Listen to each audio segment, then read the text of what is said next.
19वां दिन। जब लव और कुश अयोध्या के निकट पहुंचे तो राम लक्ष्मण ने परचक्र को आया जानकर सुग्रीव आदि सभी राजाओं के पास दूत भेजे। सभी राजा सेना सहित शीघ्र ही आ गए। नारद ने भामंडल के पास जाकर सीता मिलन के समस्त समाचार कहे, जिसे भामंडल माता पिता सहित पुंडरीकपुर गए। कुशल क्षेम के उपरांत भामंडल ने सीता से कहा कि बलभद्र नारायण के सामने कोई टिक नहीं सकता, अतः युद्ध विराम के सहयोग के लिए तुम हमारे साथ चलो। सीता बहुओं के साथ भामंडल के विमान में बैठकर चल पड़ी। सभी विद्याधरों और हनुमान ने जब लव कुश को राम का पुत्र जाना तो वे युद्ध से विरक्त हो गए, पर लव कुश से अपने संबंधों से अनजान राम लक्ष्मण बराबर युद्ध करते रहे। लव कुश तो राम लक्ष्मण को पिता व चाचा जानकर मर मिसल को बचाकर आक्रमण करते थे तथा राम लक्ष्मण उन्हें शत्रु समझकर उन पर घातक वार करते थे। इस प्रकार बहुत देर तक राम और लव तथा लक्ष्मण और कुश में युद्ध होता रहा। अपने हर शस्त्र को कुश के ऊपर निष्फल देखकर क्रोधित होकर लक्ष्मण ने चक्र चला दिया, पर चक्र रत्न भी कुश के सामने प्रभाव रहित हो गया। चक्र रत्न के निष्फल होने पर सभी सैनिक आश्चर्यचकित रह गए और सोचने लगे कि क्या ये दूसरे बलभद्र नारायण हैं, पर जिन मुनि के कथन अन्यथा कैसे हो सकते हैं। फिर लक्ष्मण को यह सोचकर ये देखकर नारद ने उनके पास जाके कहा कि जिन वचन अन्यथा नहीं होते, ये तुम्हारे भतीजे हैं, सीता पुत्र हैं, ये तुम्हारे ही अंग हैं, इसलिए इन पर चक्र आदि शस्त्र नहीं चलते। उन्हें सीता के पुत्र जानकर राम और लक्ष्मण उनसे गले मिले। सीता पिता पुत्र का मिलाप देखकर निश्चिंत हो प्रसन्न वदन पुंडरीकपुर वापस चली गई। भामंडल भांजों से आकर मिले। इसके पश्चात राम पुत्रों सहित मंदिर गए, फिर उन्हें अयोध्या में प्रवेश किया। कुछ दिन पश्चात हनुमान सुग्रीव आदि ने सीता को वापस बुलाने की प्रार्थना करी। राम ने कहा कि लोकापवाद के कारण सीता को तजा था, अब बिना परीक्षा के ऐसे ही कैसे उसे बुलाऊं, अतः अब सब देशों के सामंतों को बुलाओ तथा सभी के सामने सीता अपनी पवित्रता को प्रमाणित करे तो मैं उसके साथ अपने साथ रख सकता हूँ।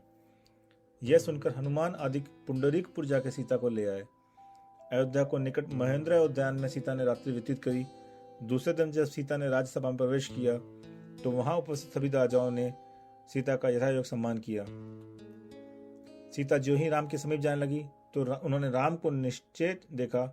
राम को उदासीन देखकर वे मन में सोचती हैं कि अभी मेरे विरह के दिन समाप्त नहीं हुए, मेरे स्वामी मुझसे अभी नाराज हैं, अतः इस समय उनके पास जाना उचित नहीं। ऐसा सोचकर वे दूर ही उनके सामने खड़ी हो गई। सीता को सामने खड़ी देखकर राम गंभीरता से बोले, हे सीते, यद्यपि मैं तुम्हारी निर्दोषा को जानता हूँ, तथापि स्वभाव से कुटिल चित्त प्रजा को विश्वास दिलाकर तुम उनकी शंका दूर करो।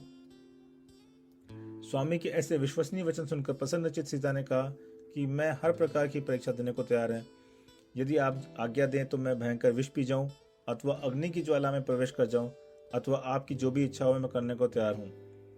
सोच विचार कर राम ने सीता को अग्नि परीक्षा की आज्ञा दी।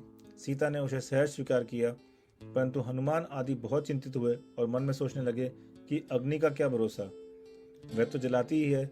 अतः सभी ने मिलकर राम को इस कार्य से रोका, पर राम ने किसी की प्रार्थना पर ध्यान दिए बिना नौकरों को अग्निवेदी बनाने की आज्ञा दी। इधर जब अयोध्या में अग्निवेदी बन रही थी, तभी अयोध्या के निकट महेंद्रोदय उद्यान में सर्वभूषण मुनि को केवल ज्ञान हुआ, अतः उनके दर्शन के लिए सभी देवतागण आ रहे थे। उन्होंने सीता की परीक्षा के लिए तैयार अग्निकुंड देखा तो इंद्र ने मेघ केतु नामक देव को महासती सीता की उपसर्ग दूर करने की आज्ञा दी और स्वयं केवली के दर्शन को चले गए। इंद्र की आज्ञा का पालन करने के लिए मेघ केतु देव अग्निकुंड के ऊपर आसमान में गुप्त रूप से बैठ गया। अग्निविधि तैयार थी। अग्नि की लपटों से सारा वातावरण तप्त हो रहा था। उपस्थित समस्त राजा प्रजा स्तब्ध थे। सीता शने शने अग्निवेदी की ओर बढ़ रही थी। वे निश्चिंत थी, कहीं कोई भय या व्याकुलता का अंश भी उनके चेहरे पर नजर नहीं आ रहा था। पर राम बहुत बेचैन थे। वे सोच रहे थे कि मैंने पतिव्रताशीलवती सीता को व्यर्थ ही अग्नि प्रवेश की आज्ञा दी, अब मैं उनके बढ़ते कदम कैसे रोकूं? यदि रोकता हूं तो लज्जाजनक है, और नहीं रोकता हूं तो सीता का मरण अवश्यंभावी है, क्योंकि अग्नि का स्वभाव तो जलाना ही है। कोई भी स्त्री पुरुष अग्नि का स्पर्श करेगा तो जलेगा ही। इस प्रकार असहाय से राम की कर्तव्य विमूढ़ होकर रह गए।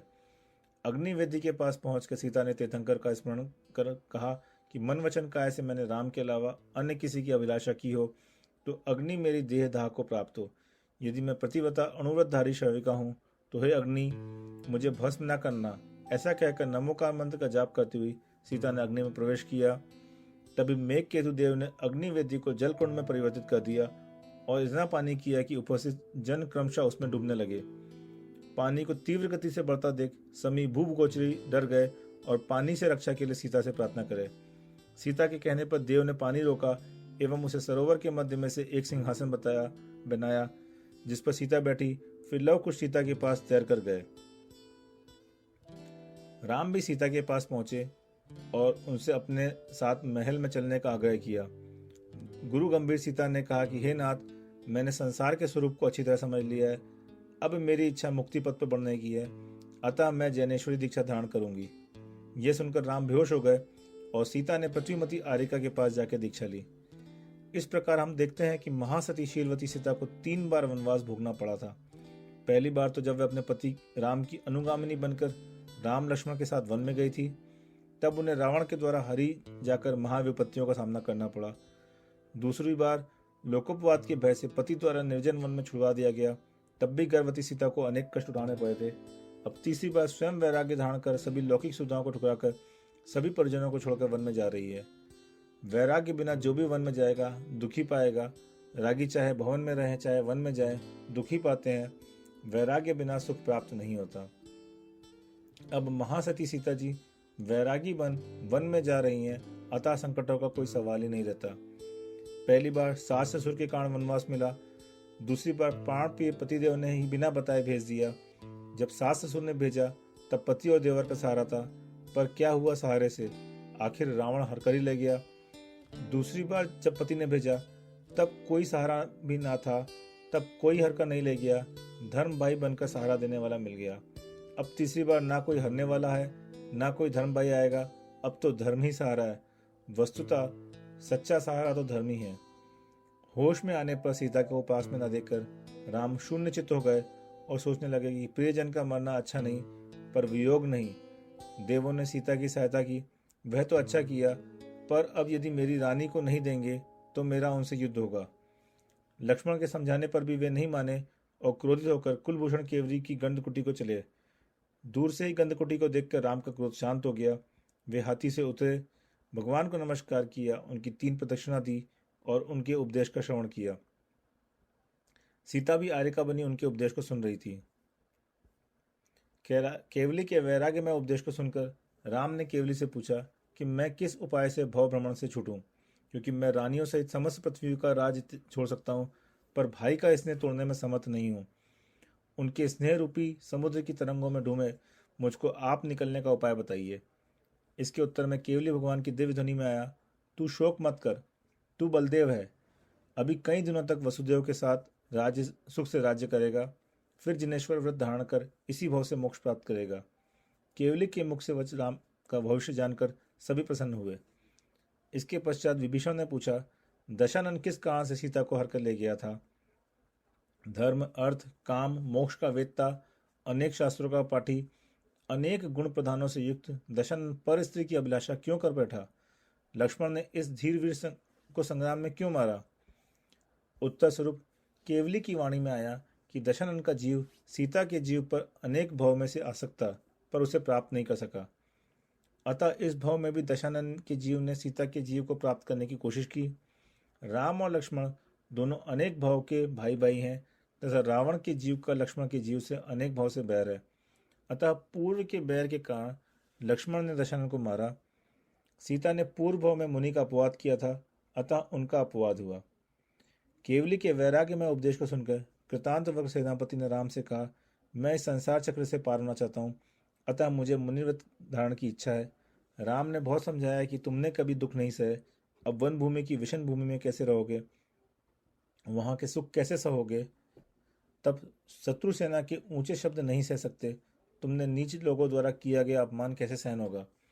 राम के बहुत समझाने पर भी कृतांत चक्र जब अपने निश्चय पर अटल रहे, तब राम ने उनसे कहा, यदि कदाचित तुम्हें इस जन्म में मोक्ष न हो और तुम देव हो तो संकट में आकर मुझे संबोधना। यदि तुम मेरा कुछ भी उपकार मानते हो तो देवगति में मुझे मत भूलना। कृतांत वक्र बोला, हे स्वामी, जैसी आपकी आज्ञा। इतना कहकर वे अंतर्बाह्य परिग्रह का त्याग कर दिगंबर मुनि हो गए। तदंतर राम समस्त साधुओं को नमस्कार कर सीता के पास आए। वैराग्यमय सीता को देख के वे आश्चर्यचकित रह गए। वे मन में सोचते हैं कि कायर स्वभाव वाली मेघ गर्जना से भी डरने वाली सीता अब महाभयंकर वन में कैसे रहेगी। कहाँ यह कोमल शरीर और कहाँ दुर्धर्ष राज का तप।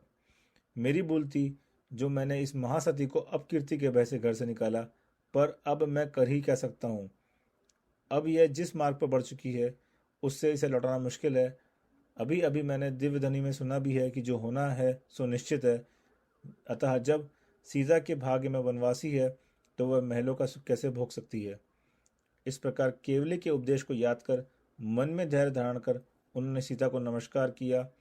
लक्ष्मण और लव कुश ने भी उनका यथोचित सम्मान किया और वे सभी अयोध्या लौट आए। सीता ने बहुत कठिन तपस्या की। अनेक उपवासों से उनका शरीर क्षीण हो गया। शरीर संस्कार रहित अत्यंत शांत चित्त सीता उग्र तप करने लगी। अपने अध्ययन मनन के बल पर वह सभी आर्यिकाओं में प्रमुख हुई।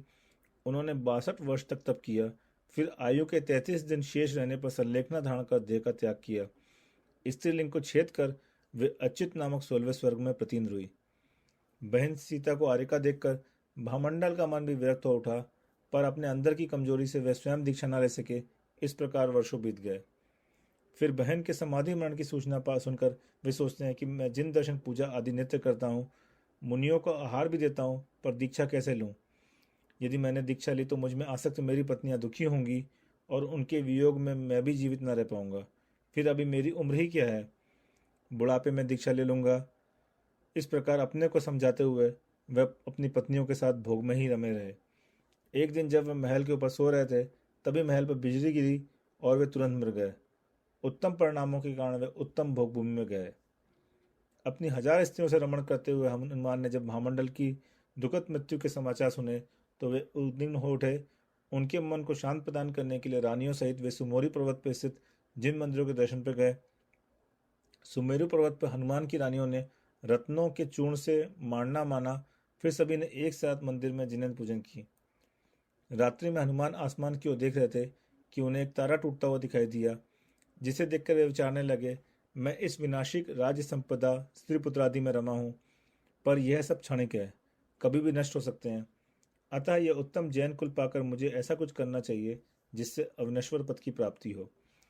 प्रातःकाल हनुमान के वैराग्य के समाचार रणवास में पहुंचे तो रानियां विलाप करने लगी।